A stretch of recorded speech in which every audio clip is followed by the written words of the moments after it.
আসসালামু আলাইকুম, কেমন আছো তোমরা সবাই? নতুন একটি ব্লগে তোমাদের সবাইকে স্বাগত জানাই। আশা করছি তোমরা সবাই অনেক ভালো আছো। আলহামদুলিল্লাহ আমরাও অনেক ভালো আছি।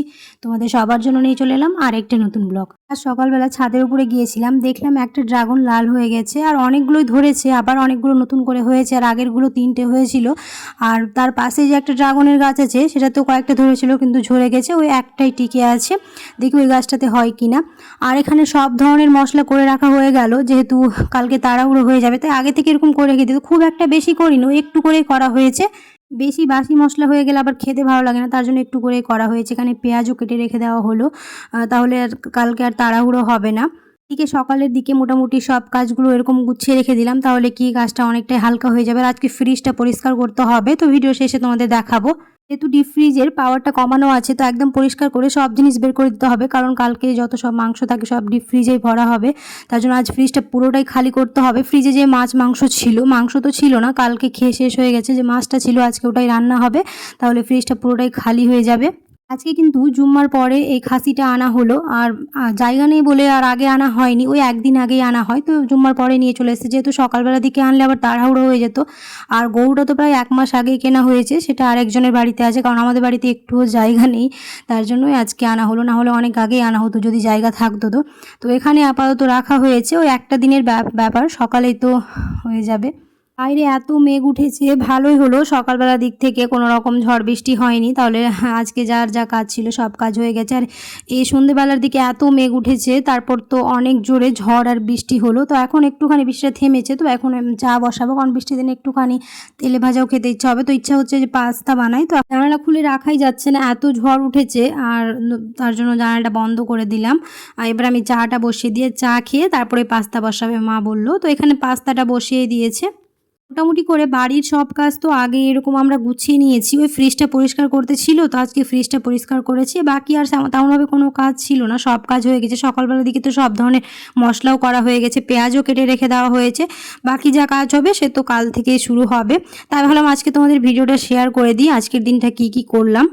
অনেকগুলো ভিডিও জমা হয়ে আছে, সেরকমভাবে আপলোড করা হয়নি, ভাবছি খুব তাড়াতাড়ি আপলোড করে দেবো, না হলে আমার ফোনটাও ভরে যাবে। এতগুলো ভিডিও এডিট করা হয়ে ওঠে না। ভাবছি এবার প্রতিদিনই ঈদের পরে ভিডিও দেওয়ার চেষ্টা করব, তাহলে সব ভিডিওগুলোই আপলোড করা হয়ে যাবে।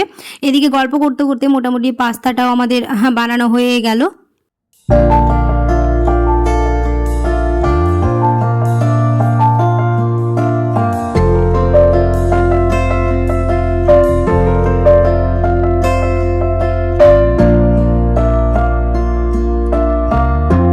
এখন পাস্তাটা নিয়ে বসেছি, পাস্তাটা খেয়ে নিই। আর কালকে বানানো হয়েছিল হচ্ছে চিজ কেক। চিজ কেক এখন এতটাই ভাইরাল, কি বলবো, চারদিকে শুধু ইউটিউব ফেসবুক যেখানে দেখি ভাইরাল চিজ কেকই চলছে।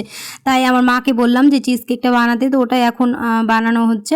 তবে এটা কালকে বানানো হয়েছিল, ভিডিওটা যেহেতু ছোট হয়ে যাচ্ছিল তার জন্য আমি এটার সঙ্গে অ্যাড করে দিয়েছি। তো এখানে সব কিছু সেট হতে দিয়েছিলাম। এখানে ক্রিমটা বাড়িতে বানিয়েছিলাম, আর নিচে তো বিস্কুটের গুঁড়ো দেওয়া আছে, উপরে ওই ক্রিমটা, আর এখানে চকলেটটা দিয়ে কিছুক্ষণ রেখেছিলাম। আর উপরে একটুখানি গার্নিশিং করেছি ওই বিস্কুটদের। খুবই সহজ, মানে নো বেক চিজ কেক, তার জন্য খুব তাড়াতাড়ি হয়ে যায়। কোরবানি ঈদে এই ডেজার্ট তো অবশ্যই বানিয়ে দেখবে, ছোট থেকে বড় সবাই খুবই পছন্দ করবে। সত্যি কথা বলতে খেতেও খুবই ভালো হয়েছিল, তার জন্য তো সবাই এত বানাচ্ছে। ফেসবুক ইউটিউব যেখানে দেখি না কেন ওই চিজ কেক এতটাই ফেমাস হয়ে গেছে, কি বলবো। তো এখানে ডিপ ফ্রিজটা ক্লিন করা চলছে, সব কিছু বের করে নিয়েছে। আর জানি না ডিপ ফ্রিজে কেন এরকম নিচের দিকে জল জমে গেছে, তো পুরোটা মুছতে অনেকটাই সময় লেগে গেল। আর ডিপ ফ্রিজ তো একে একে খালি করে দিতে হবে, যেহেতু পাওয়ারটা বাড়ালে তো সব কিছু বরফ হয়ে যাবে। তার জন্য এখন আপাতত কিছুক্ষণ রেখে দিচ্ছি, সকালের দিকে সমস্ত কিছু এগুলো বের করে নেওয়া হবে।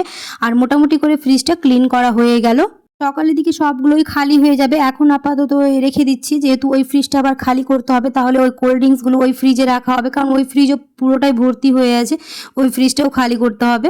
যাই হোক, আজকের ভিডিওটা আর বেশি বড় করছি না, এই ছিল আমার একটা ছোট্ট ভিডিও। আশা করছি তোমাদের ভালো লেগেছে। যদি ভালো লেগে থাকে তাহলে অবশ্যই একটা লাইক করে দিও, আর কমেন্টে জানাতে ভুলো না কেমন হয়েছে। যারা এখনও আমার চ্যানেলটিকে সাবস্ক্রাইব করো না অবশ্যই সাবস্ক্রাইব করে দিও, আর পাশে থাকা বেল আইকনটাকে প্রেস করতে একদমই ভুলো না। আর যারা সাবস্ক্রাইব করে রেখেছো তাদেরকে অসংখ্য ধন্যবাদ। দেখা হবে খুব শিগগিরই পরের একটি নতুন ব্লগে। সবাই খুব ভালো থাকবে, সুস্থ থাকবে, সাবধানে থাকবে। আল্লাহ হাফেজ। আর তোমরা ঈদ যেন খুব ভালোভাবে কাটাও, তোমাদের সবার জন্য দোয়া রইলো। আর তোমরাও আমাদের জন্য দোয়া করো যেন আমাদের ঈদটাও খুব ভালোভাবে কাটে।